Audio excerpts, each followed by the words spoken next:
Muito bem. Todos estão vendo meu slide aí, tranquilo? Sim, Joia. Pessoal, vamos falar um pouquinho de lesões esportivas, de princípios das lesões esportivas. Esse princípio ele é até interessante porque ele se trata de um modelo, na verdade, das lesões esportivas, né? O nosso livro didático digital, ele traz alguns modelos, uma ideia do que seria uma ideia de como que o indivíduo tem uma lesão, propriamente dito, e é o que eu estou passando para vocês, é o que eu gostaria que vocês literalmente levassem, não que os demais conteúdos não fossem importantes, mas este conteúdo, eu diria que é um conteúdo extremamente atualizado do que se entende sobre princípios de lesões esportivas, tá bom? Quando a gente pensa um atleta, a gente tem que fazer uma pergunta para ele, ou uma pergunta para nós, profissionais da saúde. O que diferencia, opa, o que diferencia a probabilidade de cada um se lesionar é quanto o indivíduo está exposto a fatores de risco para cada tipo de lesão. Vamos trazendo uma realidade nossa que a gente está convivendo atualmente? O que diferencia a probabilidade de cada um ser contaminado por Covid é o quanto o indivíduo está exposto a fatores de risco para o vírus. Concorda? sim, Para as lesões esportivas, não muda. O problema é que se nós pegarmos aí, por exemplo, o Covid, eu tenho idosos como um fator de risco, eu tenho indivíduos com hipertensão, que tem como diabetes, imunodeprimidos, né, quem está fazendo quimioterapia ou quem é soropositivo, e talvez alguns outros fatores muito específicos. Nas lesões esportivas, que é o nosso contexto da nossa aula, isso daí extrapola absurdamente. Absurdamente. Por quê? Porque eu tenho diversos fatores. Eu tenho fatores que a gente nem imagina que pode ser um fator. E que muitas vezes a gente pode até pensar, isso não é nada não, não influencia não. Deu certo para um, não deu certo para outro. Mas vocês podem ter certeza, tem grande influência esse fator nesse indivíduo. No final da aula, você vai entender quando eu falo dos fatores, tá certo? Então, quando nós pegamos um indivíduo, eu tenho que ver que esse indivíduo ele tem uma influência de algum componente, de algum fator de risco, e que também tem influência de um outro componente. Se você pegar a bolinha azul ou a bolinha preta e branca, vocês podem enxergar ou imaginar qualquer fator de exposição para esse atleta, tá certo? O que talvez, para alguns, este fator não seja tão influente, não seja tão determinante por uma lesão, mas este fator seja. Ou, eu vou mais longe, a combinação de fatores levam a um tipo de lesão. Quando eu falo combinação, não estou falando, por exemplo, que somente uma é. Que uma combinação ela é determinante. Eu vou explicar. Vou puxar de novo o nosso exemplo do Covid. Indivíduos hipertensos é um fator de risco para Covid-19. Perfeito. Qual limite de hipertensão arterial? Todo mundo que é hipertenso? Então, por exemplo, a minha mãe, se ela está com a pressão 11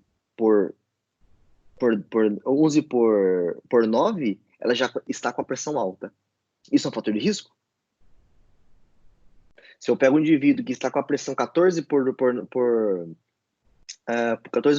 14 por 10, ele está em fator de risco? Então, quanto que é a pressão? Então, é essa pergunta que vem, né? Quanto que é a exposição desse indivíduo para esse fator de risco? Quando nós falamos das lesões esportivas, o princípio é o mesmo. O quanto é o fator de risco? A gente sabe que lesões prévias, lesões esportivas, o histórico de lesões é um fator para uma nova lesão. Sim, mas tem indivíduos que têm lesão, e aí gera um outro conflito, né? O que é a lesão, propriamente dito. e, propriamente dito, qual o tecido que foi acometido, tá certo?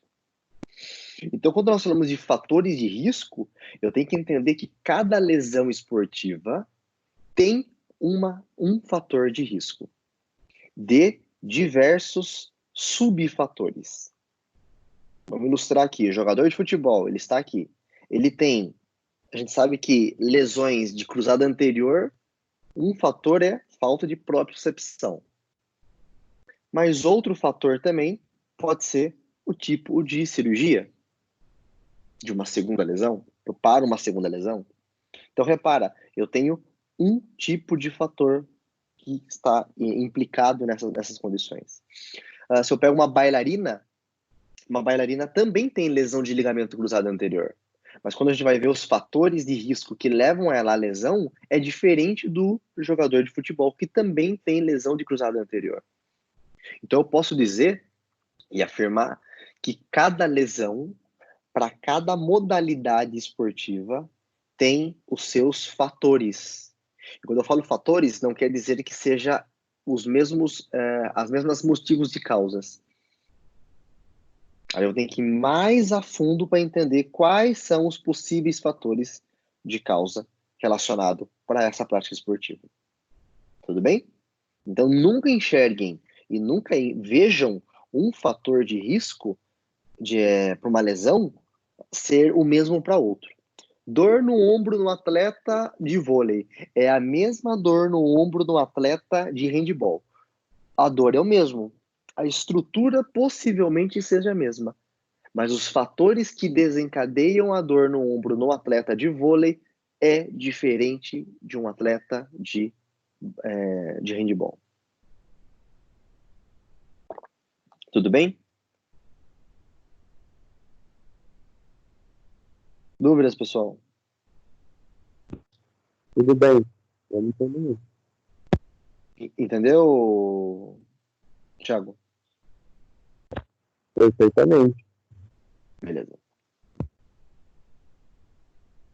Vamos lá. Então, como é que a gente resolve isso?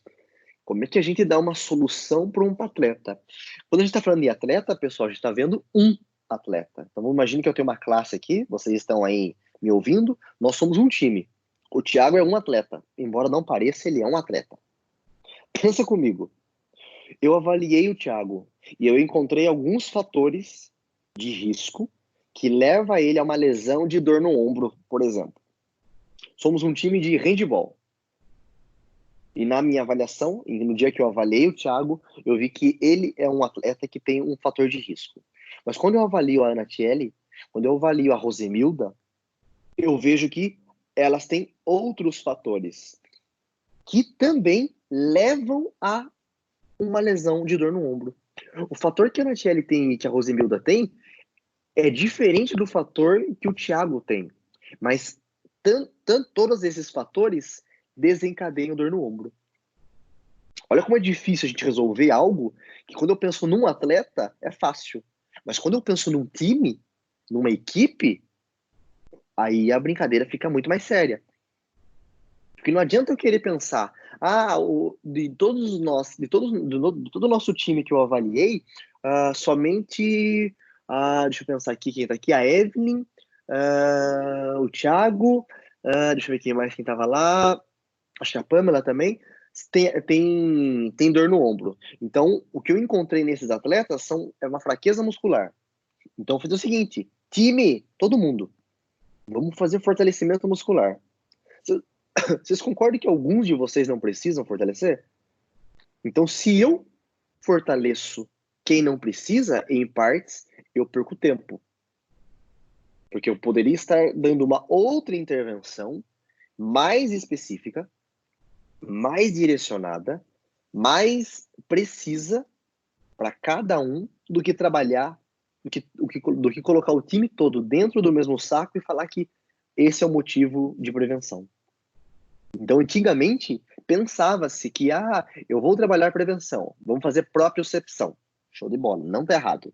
O problema é que algumas pessoas não precisam fazer propriocepção. Vamos fazer fortalecimento muscular de tal grupo muscular. Alguns desses atletas não precisam fazer fortalecimento muscular. Vamos aplicar algum treino de mobilidade. Alguns desses atletas não precisam fazer treino de mobilidade. Então, a avaliação, ela se tornou, atualmente, algo muito específico. Eu posso pegar os mesmos critérios de avaliação para todo mundo. O que eu não posso é pegar o resultado e falar que isso é igual para todo mundo, pessoal. Isso não pode acontecer. Eu tenho que ser extremamente seletivo para cada tipo de atleta, de cada atleta do meu time, tá certo?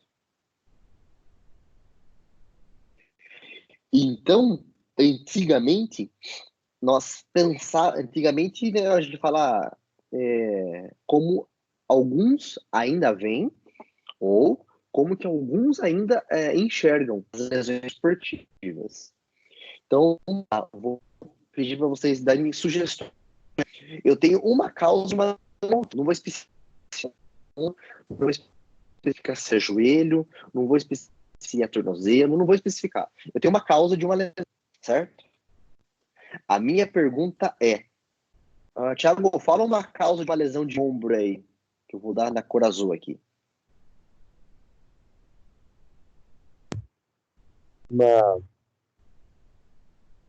Uma causa. Levou, né? Pode ser um trauma, não sei. Pode ser o quê? Um trauma? Um trauma, uma lesão traumática pode ser a causa de uma lesão. Que mais? Fala um outro aí, alguém outro aí.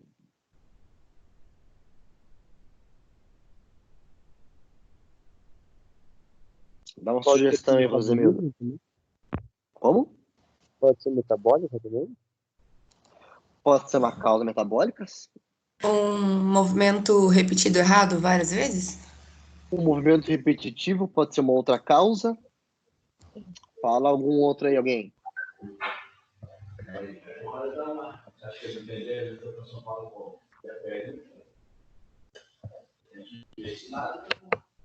Fraqueza muscular pode ser também?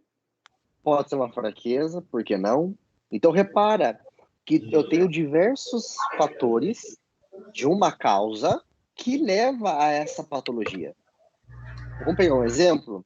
Vou pegar aqui o entorse de tornozelo.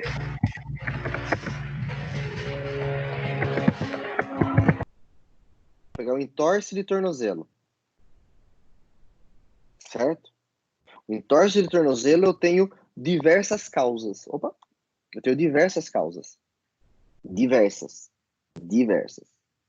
Só que olha só, é pouco eu falar que somente a fraqueza é o motivo do entorse.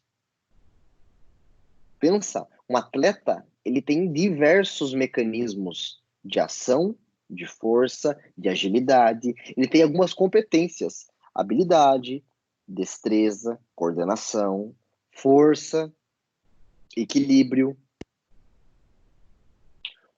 A equipe.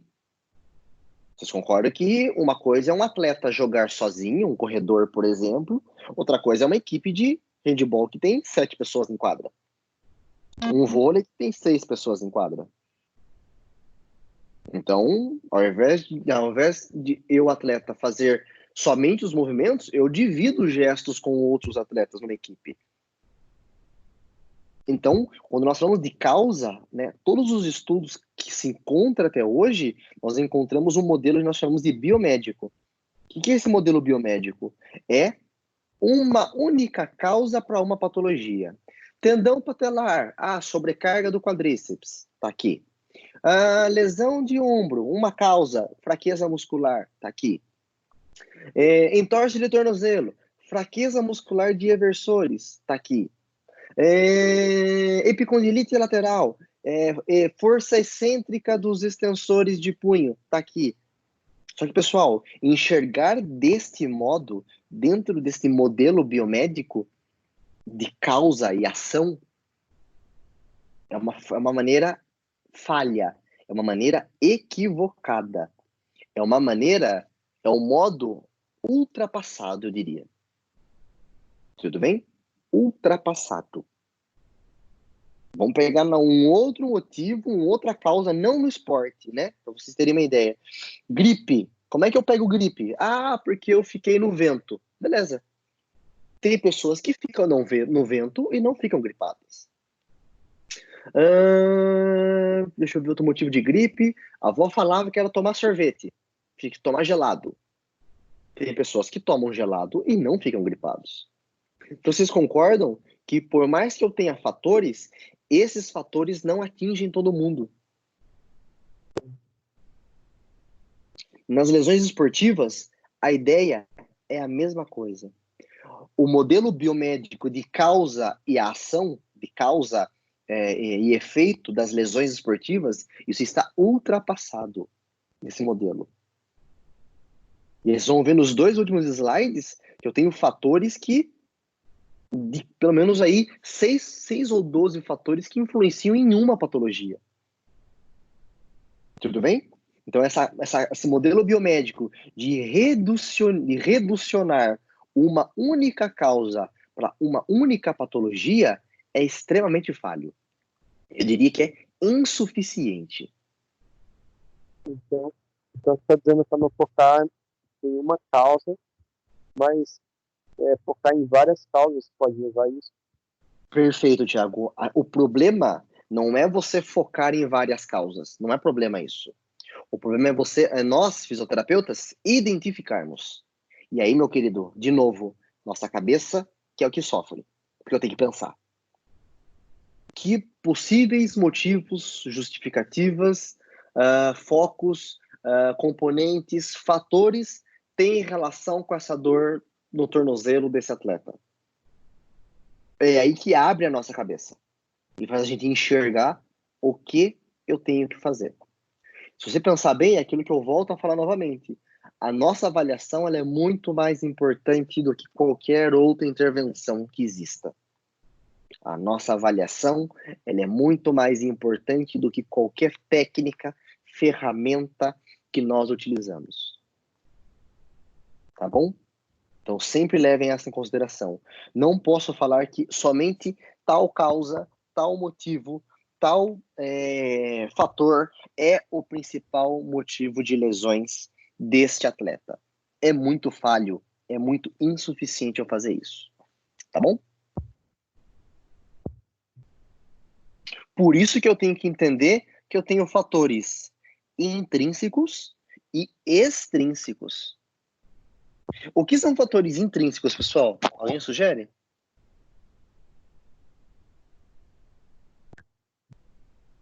Oxe.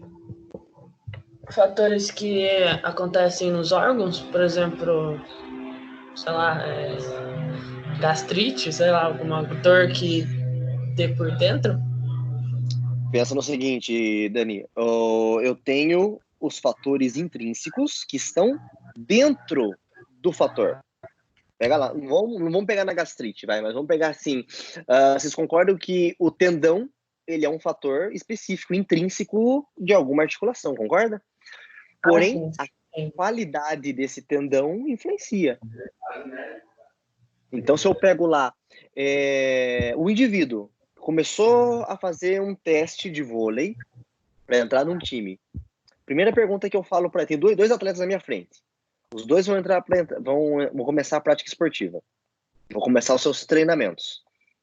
O atleta A, eu pergunto para ele e falo assim, você tem lesão, já teve lesão no tendão patelar? Ele vai falar assim, Leonardo, eu nunca tive. Nunca tive dor no tendão patelar. Nunca? Então tá bom. Eu pergunto pro atleta B. Atleta B, você já teve lesão no tendão patelar? Ele fala, já. Tive, tenho, e se eu começo a saltar, começa a doer meu joelho. Esse atleta B já tem alterações no seu tendão. Já tem. Isso é um fator intrínseco. Em partes, esse fator intrínseco, eu posso modificar ou não. Eu posso modificar ou não. Por que eu posso modificar? Se eu tratar adequadamente, eu melhoro a qualidade do tendão. Tudo bem? Então, esse é um fator modificado intrinsecamente. A força muscular é um fator intrínseco. É um fator interno presente no indivíduo em que eu posso modificar. Eu aumento a força dele, dando treinamento. E o fator extrínseco, teoricamente, é um fator externo. Quando a gente fala em fator externo, eu estou falando de um fator em que muitas vezes eu não consigo modificar. Exemplo, atletas de vôlei, dor no tendão patelar. Quando eu pego, avalio um time, pode ser que a altura do atleta influencie. É um fator dele. É um fator totalmente específico do atleta. Não tem como mudar a altura do atleta, né? Já cresceu, já está maturacionado. Ele não tem como, eu vou diminuir você. Não tem como. Então, pode ser que eu encontre que atletas acima de tal altura, a partir de, sei lá, de 1,80 m e 1,85 m, tenham mais chances de ter dor no tendão, por exemplo, do que indivíduos mais baixos. Então, esse é um fator extrínseco. É um fator extrínseco que eu não consigo mudar. O intrínseco é o que... Então, você pode, por favor, Léo? O intrínseco é um fator específico do atleta, eu diria que exclusivo dele, em que eu consigo, em partes, modificar. Tá. O extrínseco é um fator externo. Entendi. Tudo bem? O tipo de quadra é um fator externo. O tipo de bola, de gramado, de piso é um fator externo também. Tudo bem? Então, esses fatores eu posso, alguns, modificar, outros eu não posso modificar. Se nós olharmos aqui os fatores que eu posso, que eu diria que são intrínsecos, dá uma olhada. Estão ligados diretamente ao indivíduo que pratica determinada prática esportiva. Ô, Léo, Então, oi? tá mudando o slide? Porque pra mim não tá. Não, peraí. Não sei se é só pra mim. Não tá aparecendo pra mim. Não, pra mim Pra também mim- não. Tá sempre o primeiro slide. Vocês O meu estão também. vendo o slide? Saúde do atleta, princípios das lesões esportivas. Isso, Peraí. pra mim também. Peraí. Agora, aproveitando que parou, tem a Karina, aluna do quarto, acho que semestre, ou quinto, ela tá mandando mensagem pra mim falando que ela e uma Luana da turma dela não tá conseguindo entrar, porque tem que autorizar. Não precisa autorização. Ela tem senha. mandou um negócio que não deu E agora? já um... Agora tá aparecendo. Assim, voltou? Sim, agora tá. Isso, Então, agora tá mudando. como eu falei para vocês, como resolver isso, né? Como a gente consegue resolver esse problema. Os fatores biomédicos que eu tinha comentado com vocês são fatores diversos que influenciam a patologia, então a gente não pode pensar em tentar querer modificar um fator só. Eu tenho diversos fatores, que é o modelo biomédico, e os fatores intrínsecos e extrínsecos. Tudo bem? Tranquilo? Joia. O que são fatores de riscos intrínsecos? Dá uma olhada. São problemas diretamente ligados ao atleta. É dele isso. O biotipo dele. A idade dele. O gênero. Tem lesões que acometem mais mulheres do que homens. Tem lesões e práticas esportivas que acometem mais homens do que mulheres. Então, dos fatores intrínsecos, eu tenho os que eu consigo modificar e alguns que eu não consigo modificar. Eu tenho que levar em consideração isso. Eu tenho que entender que a minha limitação, ela existe. Eu tenho limites, né? Eu tenho restrições que eu não vou conseguir modificar. Perfeito? Vamos dar uma olhada nos fatores não modificáveis? Quais são? Biotipo, variação anatômica, o gênero, idade ou fase de crescimento e lesões anteriores. Eu não tenho como apagar o histórico de lesões do atleta, né? Não é um HD, não é uma foto. Não tem como eu mudar. E a gente sabe que o fato de eu ter lesões ou ter tido lesões é um fator que me predispõe a estar exposto novamente nas lesões esportivas. Tudo bem, pessoal? Estão vendo agora aí, tranquilo? Agora eu tô. Sim, agora tá. Sim, Joia. tá normal, cara. Beleza. Tudo bem isso? Então, esses são fatores que eu não consigo. Como é que eu vou mudar uma característica anatômica desse atleta? Não tem como. É dele. Se você pega o Michael Phelps, ele tem uma cifose torácica absurda. Absurda. Assustadora. E aí você fala assim, mas isso é um fator de risco. Se realmente for, eu pergunto para vocês, vale a pena correr o risco de tentar mudar isso nesse atleta? É o maior medalhista olímpico. E se eu mudo e ele perde o desempenho? Então, preciso ver se realmente o que o atleta tem é um fator que merece ser modificado e que tem relação com lesão. Tá certo? Não generalize e não ache que você bate o olho no atleta, tem que mudar isso. É fator de risco? Quando eu pergunto, é fator de risco? Pessoal, já tem diversos estudos que visam identificar esses fatores. De maneira não pontual, mas fatores diversos componentes envolvidos. Perfeito? Esses são os fatores de riscos, fator de risco intrínseco. E o fator de risco intrínseco modificável? Vou dar uma olhada. O peso, o alinhamento articular, postural, fadiga, condicionamento. Concorda que eu e a equipe técnica consegue modificar o peso dele? A gente consegue. Talvez um sobrepeso seja um fator de lesão. Mas, novamente, não é um único fator. Não é um único fator. Não é somente o peso. Tem indivíduos que têm sobrepeso e não têm lesão. Então deve ter mais alguma coisa envolvida. O alinhamento articular e postural pode ser que alguns sejam fatores. Alguns dos indivíduos que têm lesão, seja em joelho, tornozelo, quadril, enfim, ombro, ele pode ter alteração do alinhamento articular, postural, e que isso seja um motivo, um dos diversos possíveis motivos de lesão na prática esportiva. Tudo bem? Uhum. Quando eu falo em fatores extrínsecos, dá uma olhada. Está relacionado ao ambiente, ao que se pratica determinada atividade. Grama, areia. Correr na areia é muito mais extenuante, cansativo na grama. Você está falando isso porque você corre, Léo? Não. Tem estudos que mostrou que o gasto energético, o esforço físico, o consumo de oxigênio é muito maior na areia do que na grama. É muito maior.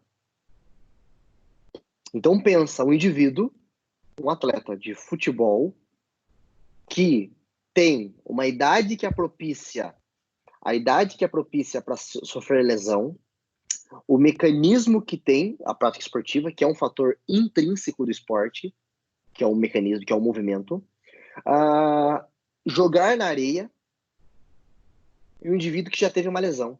Repara, eu tenho 4 fatores. Estes 4 fatores talvez sejam os fatores que me chamam a atenção quando eu vou avaliar uma equipe. Esses 4 fatores, algum deles eu consigo modificar? Se sim, show. Tenta modificar e melhorar isso. Se não, eu tenho que ver alguma outra forma que eu não exponha esse indivíduo a um risco. Equipamento é um fator de risco extrínseco. Raquete, tênis.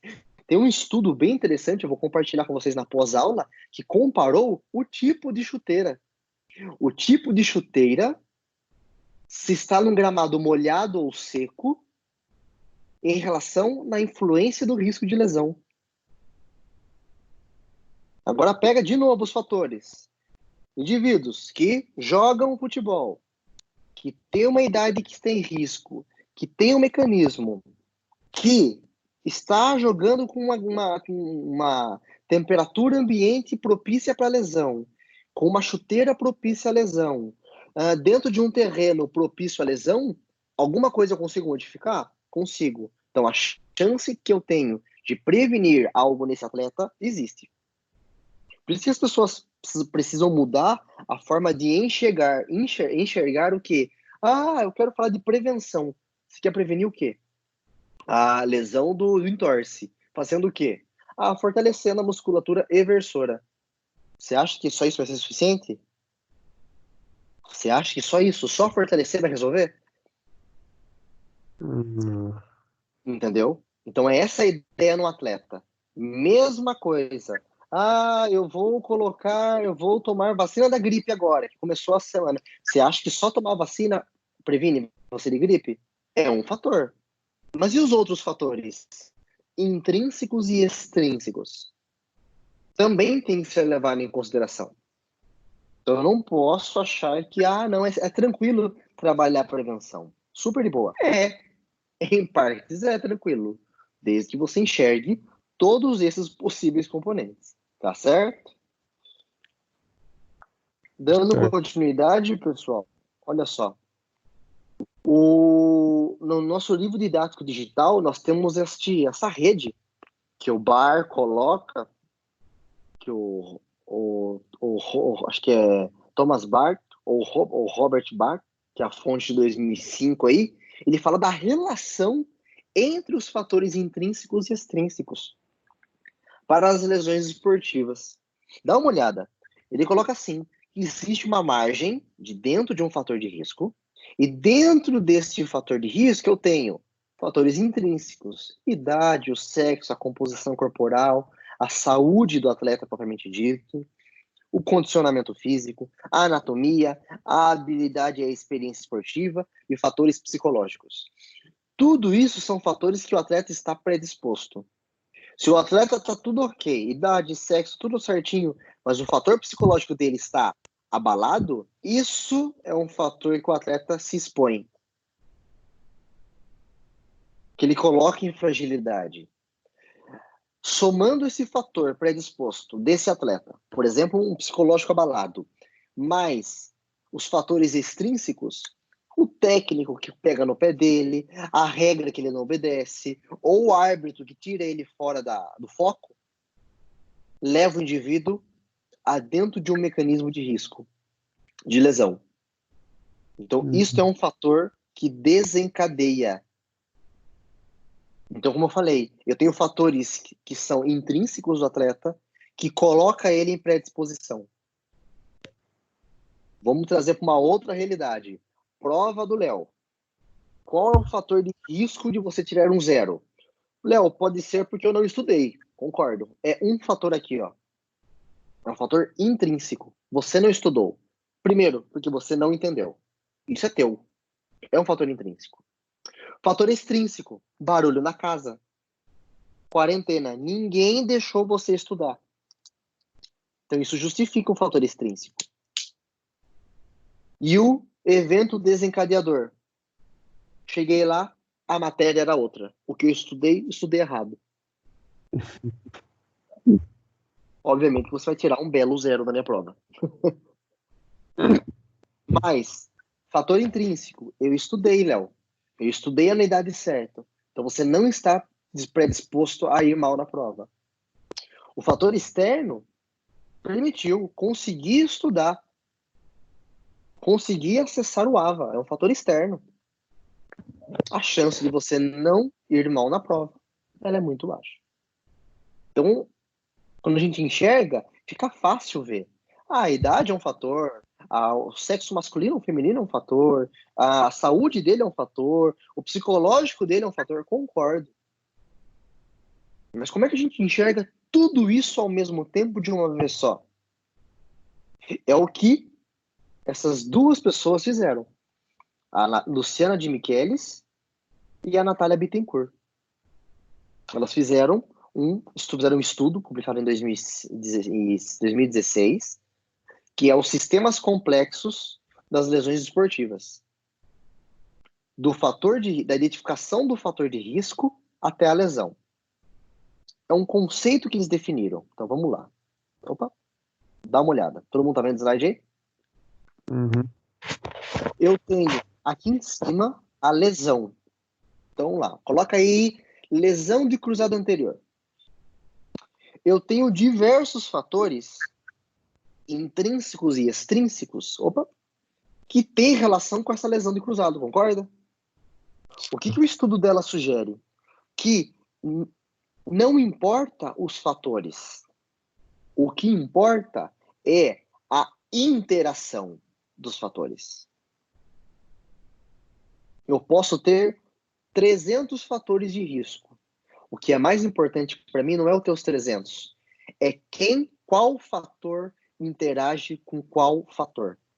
Que desencadeia essa lesão. Então, quando a gente olha estes nodos aqui, a gente vê que este e este estão em negrito. Estes fatores são muito mais determinantes, a interação desses fatores são muito mais determinantes para o risco desta lesão. E os outros? Os outros também são importantes. Se eu pudesse mexer, influenciar, tratar algum destes fatores, eu mexeria neste e mexeria neste. Porque o estudo mostrou que, por exemplo, são 2 fatores. Esses 2 fatores são os principais. Tudo bem? Esse modelo de rede de determinantes, proposto pela Natália Bittencourt e pela Luciana de Michelis, é o fator que já é descrito para lesão muscular, que já é descrito para tendinopatia patelar. Tem um estudo de um doutorado de um amigo meu, que é o Fabrício, que ele está montando essa rede para lesão de joelho e entorse de tornozelo. E eu, Leonardo, estou fazendo doutorado sob orientação da Luciana para identificar os fatores de risco do dor no ombro no atleta de vôlei, handebol, basquete e tênis. Então, quando a gente fala em lesão de ombro, por exemplo, eu tenho o quê? Diversos fatores pontuais.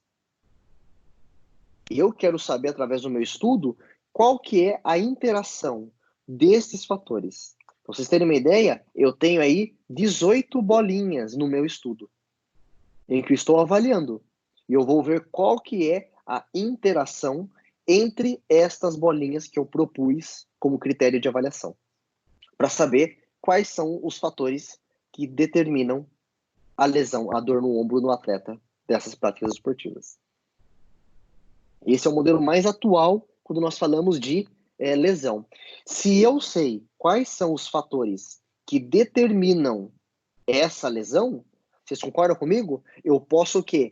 Prever para o ano que vem um protocolo de tratamento tratando estes componentes que interagem para que eu diminua a dor no ombro dos meus atletas. Então vamos supor, o indivíduo que tem diminuição de rotação interna de ombro com uma diminuição de força de serrátil anterior, com mais de 5 anos praticando, eu vejo que esses fatores interagem. Eles são mais susceptíveis a ter dor no ombro.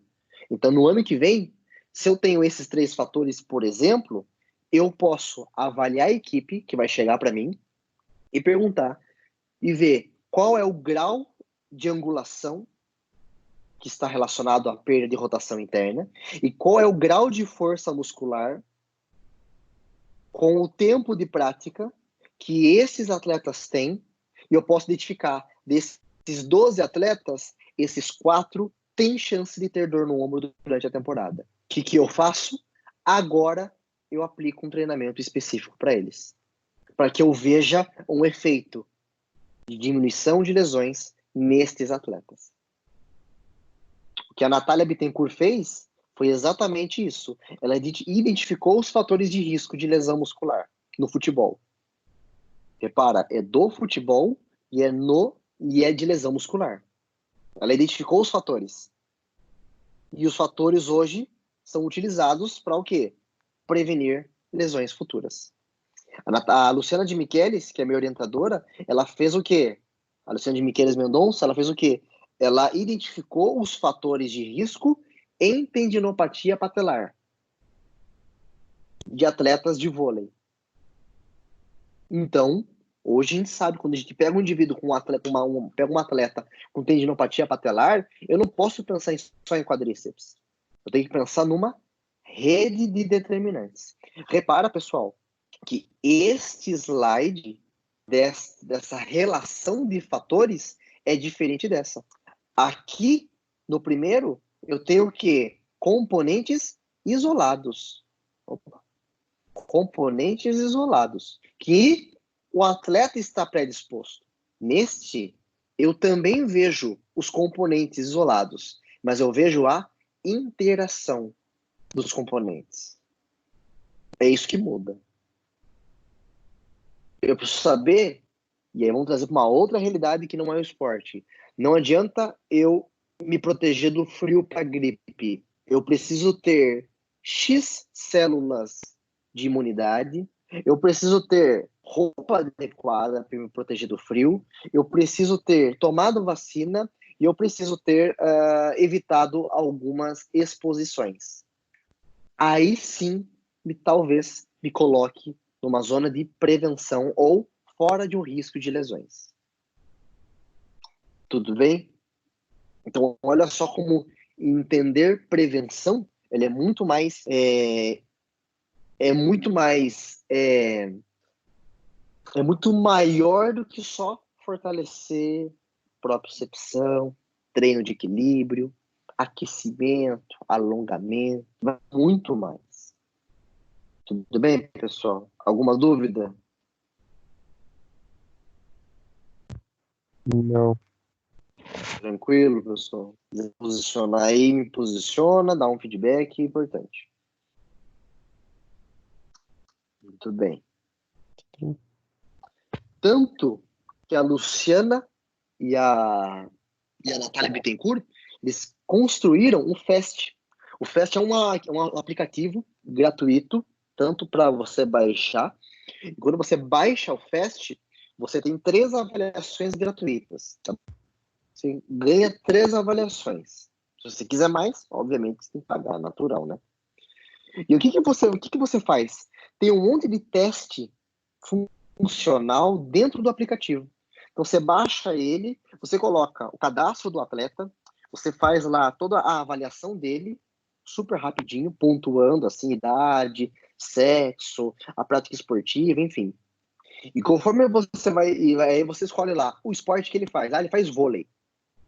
Quando você coloca o vôlei, ele dá sugestões de testes para que você realize com o teu atleta. Estes testes são testes que já são validados e aplicados na ciência, na pesquisa. Então, quando você aplica os testes que o aplicativo sugere, ele dá aqui, pessoal, olha, exatamente isso daqui, como se fosse um score, que é o risco de lesão, de acordo com as medidas que você encontrou nos testes. Então, quando você faz um atleta de vôlei, você aplica 4 testes. A medida, o resultado de cada teste, você coloca no aplicativo. E aí você olha, mas esse teste eu não sei. O aplicativo mostra em vídeo como é que você realiza o teste. E aí você coloca o lado dominante, por exemplo, e o não dominante. Dentro destas medidas que você coloca, no final ele gera uma pontuação. Quanto mais vermelho, maior o risco de lesão. Quanto mais em verde, menor o risco de lesão. Tudo baseado em pesquisa, em ciência e de uma forma concreta. É sensacional o aplicativo. É sensacional. Vocês vão ver que a maioria, né? Por que esse aplicativo foi feito? Ele foi feito um algoritmo. Então ele casa as informações das medidas que você encontrou no teu atleta. Ele dá um resultado. Se está fora de um risco de lesão ou se ele está com um risco, teoricamente, moderado para um risco de lesão. É sensacional. É sensacional isso aqui. Então você pode baixar, acessa aí o FAST. Tem várias lives que a Natália faz, junto com a Luciana, muitas vezes. É muito legal, vale muito a pena o conteúdo que eles passam. Para quem gosta de esporte, é uma bela ferramenta de avaliação em fisioterapia. Perfeito? Então, o que eu mais bato na tecla quando nós falamos de avaliação de prática esportiva é o seguinte: nós temos que levar em consideração a avaliação. A avaliação ela é fundamental. Ouça o teu indivíduo. Ouça, literalmente. Avalie o teu indivíduo. Sabe quando vocês aprenderam em algum momento? Você tem que fazer a ficha de avaliação, nome, sexo, idade, tempo de trabalho, tempo de prática esportiva. Por que essas medidas parece que não são importantes? Porque conforme eu vou coletando, eu já vou entendendo quais são os possíveis fatores que têm relação com aquilo que o meu atleta está passando. Vamos trazer para uma outra realidade fora esporte? Vamos lá. O indivíduo tem... O que aconteceu com o senhor? Estou espirrando, coriza, estou com febre. Tá. Qual que é a idade do senhor? Eu tenho 79 anos, certo. O senhor tem cirurgia? Não tenho. Esteve doente? Eu sou doente não, mas eu tenho pressão alta e eu sou diabético. Vocês concordam que essas informações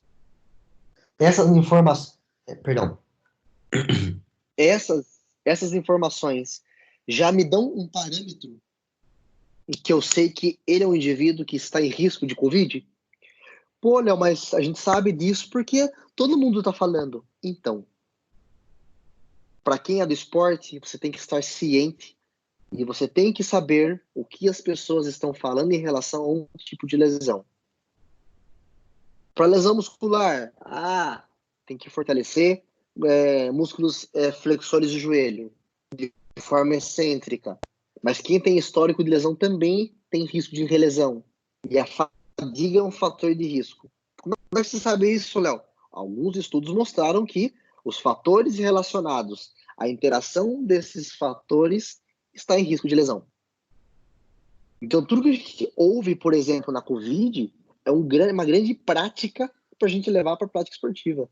Os fatores de risco, a interação desses fatores leva o indivíduo a ficar doente, a ficar em Covid, a ter Covid-19. Mas é uma regra? Não. A gente viu que tem pessoas novas, crianças, jovens, adultos que também têm Covid. Então, com certeza, estas pessoas de 30, 40, 10, de 20, 30 anos, também têm outros fatores que nós não sabemos quais são, que são predispostos a ter Covid-19. No esporte é igualzinho, pessoal. E não é, como eu falei, perda de rotação interna, medir graus. Quantos graus de perda de rotação? Diminuição da força. De quanto? De 10% em relação ao lado saudável? Quem tem dor no ombro tem força de serrátil de 30 quilos, de 20 quilos. Quem tem abaixo disso está em risco de lesão? Então eu tenho que mensurar, avaliar quanto de força ele tem para que eu bata o martelo e fala: essa fraqueza muscular é um fator de risco, um de diversos. Então, ouça a história do teu indivíduo. Inspecione, olhe para o teu indivíduo, colete informações dele. O olhar é meça. Tenha medidas. Indivíduos altos têm risco de lesão. Que altura? Não, indivíduos altos acima de 1,80 m. Tá. Tem mais algum fator? Sim, Léo. Indivíduos altos acima de 1,80 m, com mais de 5 anos de experiência. Que mais? Que faz mais de 100 saltos por treino. Que mais? Que tem fraqueza de rotador externo. Esses têm risco de lesão. Beleza. Então eu sei o que eu posso prevenir. Algumas coisas eu consigo mexer. São modificáveis. algumas coisas são não modificáveis. Então, eu vou influenciar e intervir naquilo que dá, para que eu diminua a chance de risco de lesão desse indivíduo. Perfeito, pessoal? Eu tenho que avaliar. A minha avaliação, a minha não, né? A avaliação, ela tem que ser a minha principal ferramenta de intervenção. Se eu avalio bem, eu trato bem. Se eu mensuro bem, a minha chance de acerto, por qual ferramenta for, por qual técnica for, ela vai ser impecável. A minha chance de acerto é muito melhor. Tudo bem, pessoal?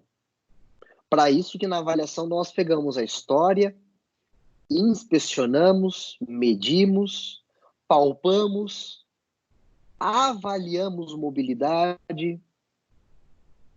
Se você pensar bem, por que eu tenho que fazer goniometria no estágio? Ou por que eu tenho que medir?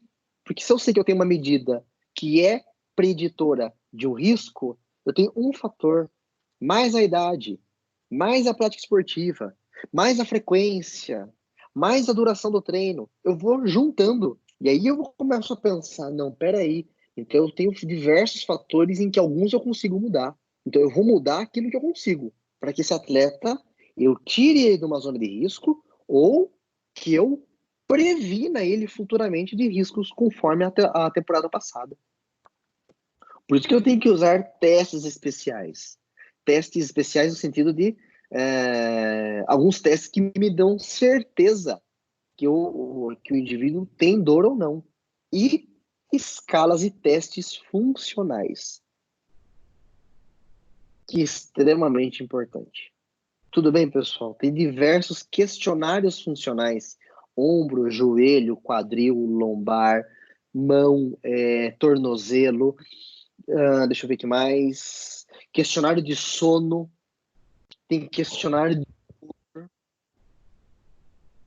Tem diversos questionários que é uma forma que eu mensuro. E eu sei como o atleta está. É um parâmetro para que eu consiga entender o que esse atleta está passando. Tudo bem? Da mesma forma, os testes funcionais, que é uma forma que eu avalio a função. E aí eu tenho que ser meio que lógico, né? Fazer um teste funcional de membro inferior para o nadador. A não ser que ele tenha dor no joelho. Aí faz sentido.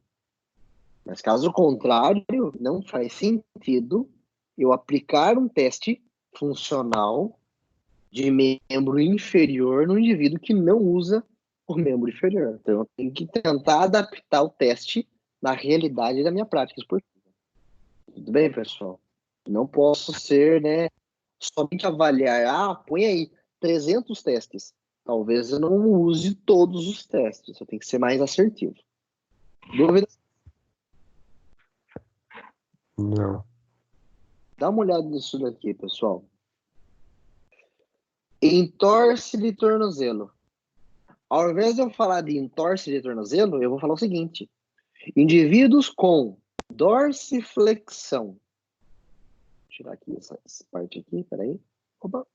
Indivíduos com dorsiflexão entre 36 graus a 42 graus tem chances de entorse de tornozelo, levar ao valgo. Quem tem dorsiflexão tem chance de ter um joelho valgo. Valgo dinâmico. Quando falo em valgo dinâmico, ele pode adquirir tendinopatia patelar, disfunção femoropatelar ou dor lombar crônica. Uma dorsiflexão leva a um joelho valgo que leva a todas essas patologias. Uma diminuição da dorsiflexão pode levar a um pé pronado. Um pé pronado é fator preditivo de tendinopatia patelar, fasciite plantar. Uma diminuição da dorsiflexão leva a sobrecarga no tendão patelar. Uma diminuição na dorsiflexão muda a minha aterrissagem. Imagina para um atleta de vôlei. Então, repara, Eu tenho um fator e olha o quanto esses fatores influenciam no indivíduo. Agora pega um corredor que precisa correr, saltar e aterrissar, que está em constante movimento com o pé pronado e que ele tem um joelho valgo, um valgo dinâmico. Pergunto a vocês, o que eu trato? Onde eu começo o tratamento?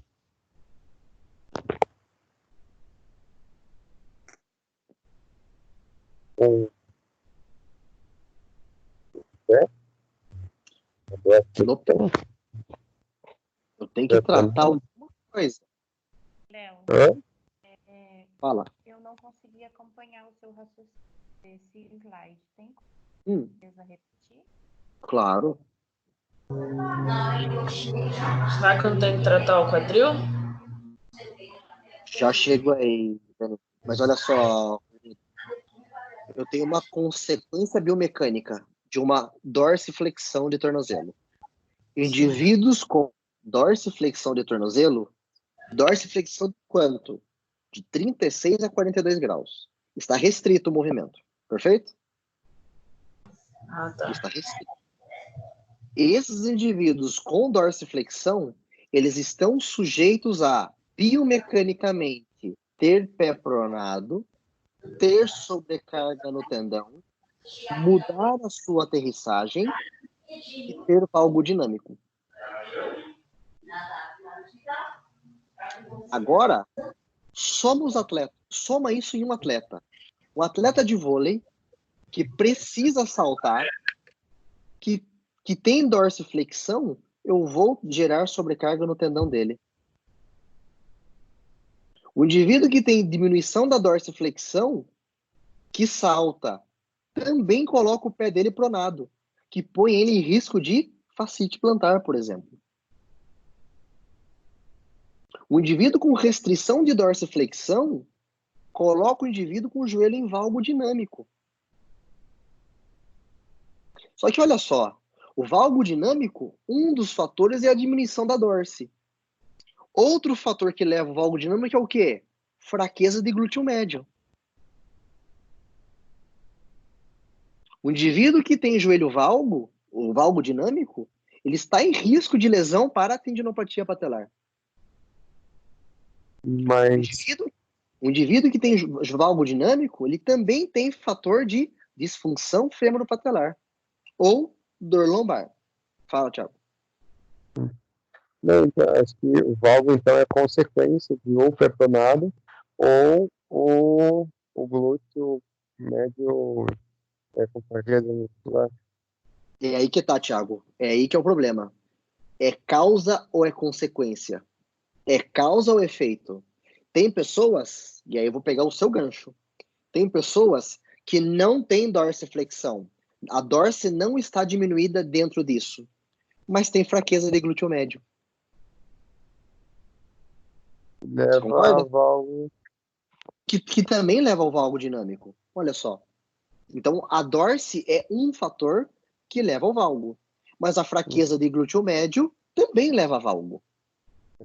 fator. Então, eu tenho que avaliar o meu indivíduo. Indivíduos que fazem a aterrissagem com o tronco esticado em extensão têm mais sobrecarga do tendão patelar.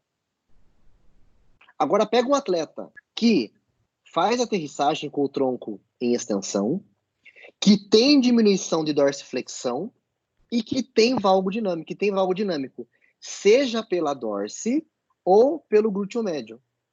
Ele está em risco de lesão. Então eu preciso o quê? Identificar fatores que predispõem possíveis patologias. Cada estrutura aqui, o joelho valgo, pé pronado, sobrecarga do tendão, dorsiflexão reduzida dentro desta angulação e a mudança da aterrissagem é exatamente cada uma das bolinhas, pessoal. É cada uma dessas bolinhas. A interação entre eles leva a uma tendinopatia patelar, leva uma dor lombar crônica, uma dor lombar, leva uma disfunção femoropatelar. É a interação, não é um isolado. Se eu pegar um valgo dinâmico só pelo valgo, eu vou ter componentes. Mas eu vou ter uma lesão. Eu vou ter uma lesão. Mas o valgo dinâmico, ele é sozinho? Não. Qual que é um fator que leva ao valgo dinâmico? A não ser força muscular e diminuição de Dorsey. Homem ou mulher tem mais valgo dinâmico? Mulher. Mulher, por quê? Por causa do metabolismo, dos hormônios, né? Não, o valgo dinâmico não tem relação com o metabolismo. É, fruta ligamentar lá, né? Da gravidez, da pelve. A cintura pélvica é diferenciada, né? Tamanho da cintura pélvica. Isso é um fator. Pergunto a vocês, tem como modificar isso? Não tem. Não tem. Mas se eu sei que uma mulher com um quadril mais largo tem valgo dinâmico, eu tenho que olhar para onde? Ou para a dorsiflexão dela, que pode estar diminuída, ou para a fraqueza do glúteo médio. Por isso que eu tenho que olhar os diversos componentes, e não um só. Imagina chegar para vocês, mulheres, atletas, e falarem, olha, o seu problema do seu valgo dinâmico é por causa do seu quadril. A pessoa fala assim, tá, e aí, você consegue mudar? Não. Então eu vou carregar isso pro resto da vida? Também não. Ó, tem outros fatores que a gente consegue modificar. Diminuição, melhorar essa dorsiflexão, fortalecer esse glúteo médio. Talvez você tenha o teu pé pronado porque está restrito à dorsiflexão tua. E quando eu melhoro essa dorsiflexão, eu diminuo o valgo dinâmico. Claro que junto com o fortalecimento do glúteo médio. Então, vocês viram que isso a gente chama de raciocínio clínico. É eu identificar os pontos que eu preciso ver e intervir naquilo que precisa ser modificado. Qualquer um de vocês que estão me ouvindo, talvez tenha restrição de dorsiflexão. Se estiver dentro desta angulação, você tem chance de ter um valgo dinâmico, por mais força que você tenha em glúteo médio, e estar em risco de lesão, tendinopatia patelar, disfunção femoropatelar ou dor lombar. Tudo bem, pessoal? É enxergar o que precisa ser modificado. Só que eu só vou enxergar o quanto de Dorsey tem, o que o valgo dinâmico pela fraqueza tem, se eu avaliar. E eu tenho que avaliar, e não só avaliar por avaliar, eu tenho que mensurar. Mensurar. E todos esses dados, esta angulação, o pé pronado ou não, isso a literatura já traz, pessoal. Quer um outro exemplo? Olhada. Causas de dor no ombro. Eu tenho uma causa biomecânica da prática esportiva de forma isolada, beleza? Eu tenho uma causa de desequilíbrio muscular isolada, que é uma causa também. Eu tenho uma causa que é a cápsula posterior ombro restrita, que é uma causa única, assim, ó. A restrição da cápsula causa dor no ombro. A mudança do ritmo escápulo-torácico é um outro motivo de causa de dor no ombro. A diminuição do espaço subacromial é também motivo de causa de dor no ombro. Quando eu trato, por exemplo, o ritmo escápulo-torácico, eu estou vendo um componente. Quando eu vejo um componente, um fator, eu estou sendo o quê? Aquele modelo biomédico. Porque alguns pacientes vão melhorar. Alguns pacientes vão melhorar. Alguns não vão melhorar. Por que que alguns não vão melhorar? Porque alguns não têm só o ritmo alterado. Tem outros fatores relacionados. Repara que esse slide é diferente deste slide. Aqui eu tenho interação dos fatores. Uma aterrissagem influencia uma dorsiflexão. Uma diminuição da dorsiflexão muda a aterrissagem, muda um pé, levam o pé a ficar mais pronado, levam o joelho a ter um valgo dinâmico. Aqui não, ó. Aqui eu tenho fatores isolados. A minha expectativa é que daqui 4 anos, 3 anos, eu tenha a resposta destes fatores para dor no ombro. Léo, Oi. o que é retroversão humeral? Boa. A retrotorção humeral, vocês estão vendo o slide, né? Vocês conseguem me ver na janelinha aqui ou não? Sim, fotinho. Beleza. Não, a fotinho só. Não, eu tô vendo só a letra do nome. Só a letra? Slide, vocês não estão vendo? Não, o Não, slide sim, mas você não. não é a câmera que tá ligada, é só uma foto sua que tá exposta. Peraí, um pouquinho. Não, a minha câmera tá ligada e o slide também. Nossa, eu tô vendo só foto e o slide. Deixa eu ver se eu consigo mudar aqui, peraí. Na internet? Deixa eu ver se eu não vou cortar aqui. Cortei minha câmera, peraí. Pronto. O slide vocês conseguem ver? Sim. Sim. O slide vocês conseguem ver? É só você que desapareceu aqui pra mim também, Sim. mas eu tenho... E agora, tu consegue me ver? Tá. Pra mim não aparece. Pra mim aparece só o slide Tá. e uma foto embaixo. E agora, consegue me ver? Apareceu um Consegue me ver? porrada, Sim ou não? Não, ainda não. Não, Consegue me ver? não, Léo, só o slide. Só o slide dá pra ver. Slide só foto. Consegue me ver? Sim ou não, pessoal? Eu até só foto. Não, Só não foto. vê não. Oh, Só beleza. tá vendo A slide. Só. retrotorção humeral é o seguinte. A retrotorção humeral, para quem está olhando na telinha e me vendo, é quando eu mudo a cabeça humeral.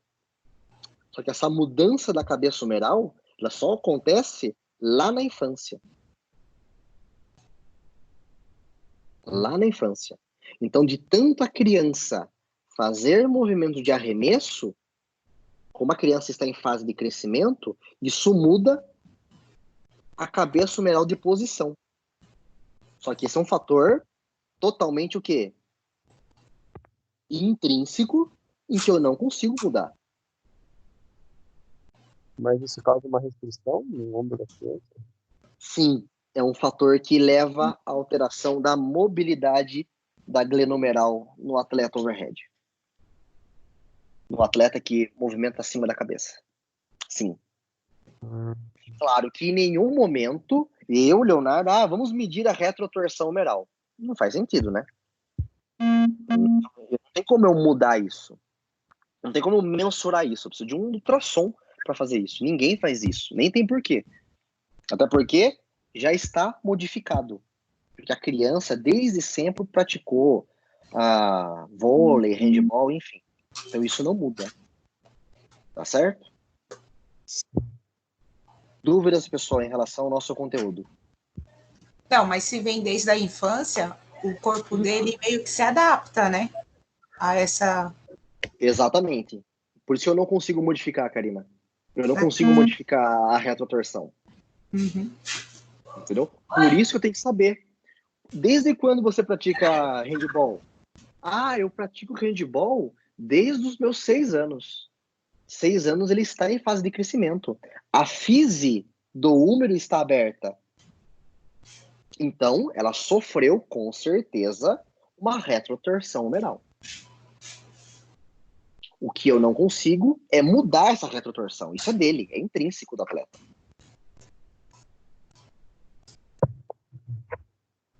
Mas, indiretamente, eu consigo pensar, bem, se ele pratica desde cedo, tem alteração retrohumeral. Isso é certo. Então, eu somo um fator.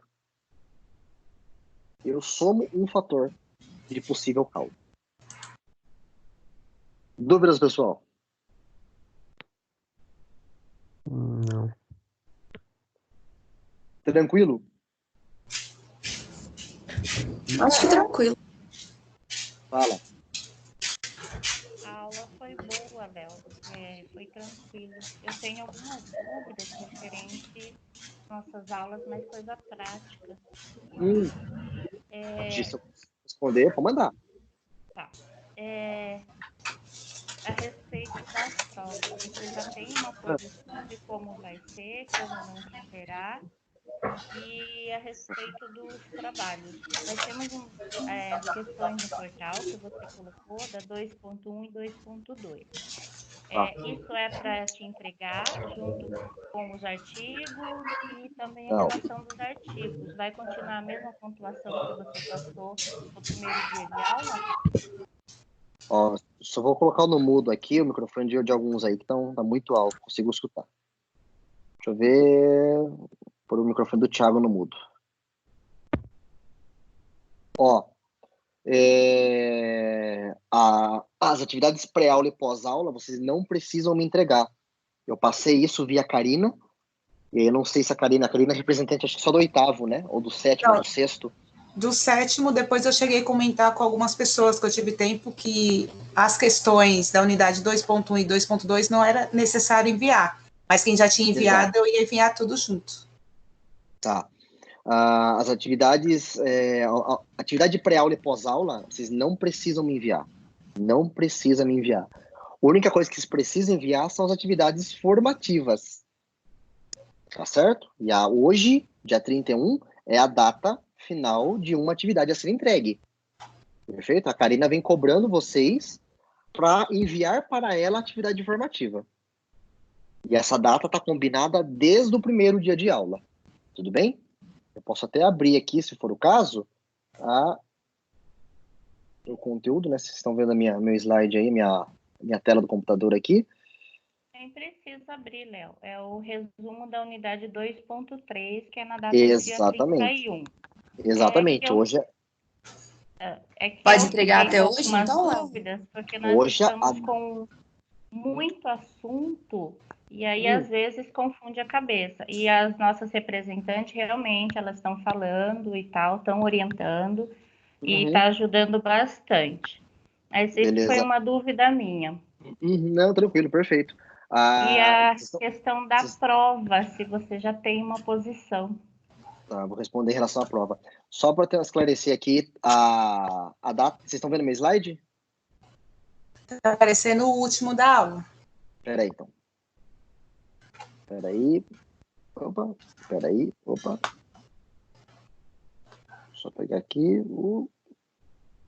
Peraí, deixa eu ver aqui. Onde que tá agora você? Aqui.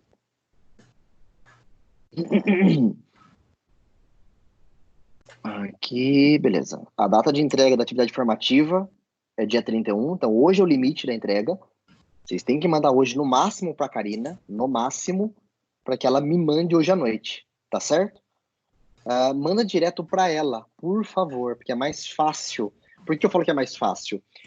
Pessoal, eu não tenho só vocês de alunos. Eu tenho o pessoal do primeiro, do segundo, do terceiro, eu tenho o pessoal do 4º e 5º, eu tenho o pessoal do 6º, do 7º e do 8º. Fora o pessoal da Odonto que eu dou aula, que são 77 alunos em uma sala.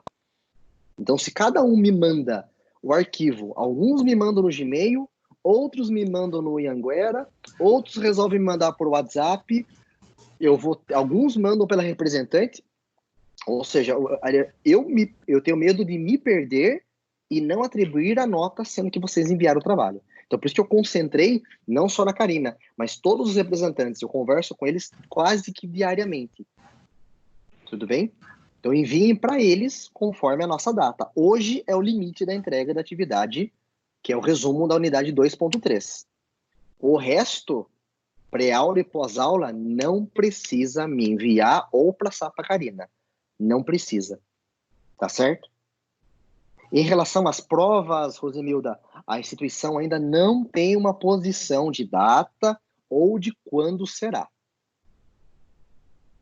O Danilo deixou meio por cima, Léo, que talvez ele alterasse para a segunda chamada. A B1, eu não sei se ele colocaria, talvez, na data da B2, e a B2 seria para a segunda chamada, mas ele não deixou nada certo. Não, por isso que eu falei, não temos nada definido ainda. Correto. Nós não temos nada definido ainda, exatamente. Existe a possibilidade, mas não é nada confirmado até agora.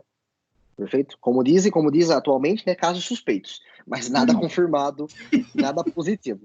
Tá certo? Tá ótimo, Léo. Essa é uma Muito- possibilidade de dar certo. Mas está Muito esperando obrigada, viu? porque... Ô, Léo, deixa eu fazer Oi. uma pergunta. Manda. Então, acho que ficou faltando uma ou duas pessoas faltar esse conteúdo. Então, a pessoa me mandando hoje, eu consigo colocar naquele arquivo para você. Pode colocar na pasta. Hoje é a data limite. Ah, tá. Então, eu acho que era a pergunta da Anatiele. Não, beleza. A data limite é hoje.